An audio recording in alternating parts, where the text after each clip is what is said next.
Okay, this one just has a nice title.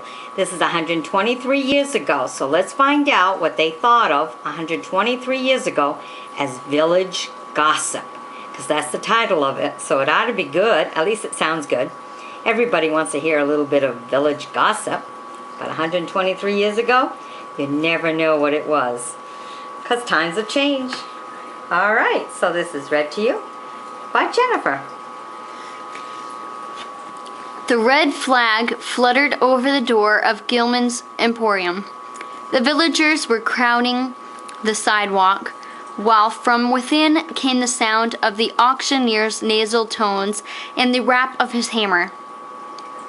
Mr. Whiffen, a merchant from the neighboring county town, stopped in a group of men outside.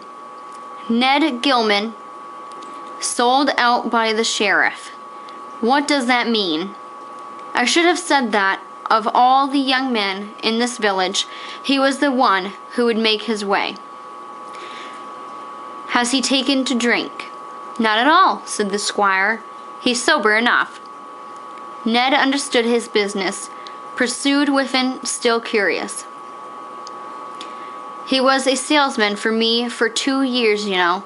I never had a more polite fellow to customers, nor one who could run off goods faster. I never had any damaged goods left on his counter. He sold them all at full price. He was almost too smart. You have hit the nail out on the head, said the squire. Gilman is a pleasant, polite fellow, but tricky. When he opened the Emporium, we all went there to buy. I took my custom from old David Longacre at the corner, thinking that we must have the fine table delicacies which Ned promised. But presently I discovered that whenever he could palm off inferior goods for the best, he did so. I never went back to him. David's goods were always just what he represented them to be. He's a crusty old fellow, but his word is to be taken. Our experience was the same, said the doctor. My wife and daughters wanted to keep up with the fashion and bought their hats and gowns, which Ned declared were the style in New York. But when they found they were old auction goods, which he had bought cheap and sold at high profit, they never went into the store again. That is the history of his dealings with most of the villagers. One after another dropped away until he had nobody left. Hence the red flag and the sheriff waving his hand. Well, well, I always thought Ned Gilman would score a success in this world, said Mr. Whiffen, as he climbed into his buggy and drove toward home.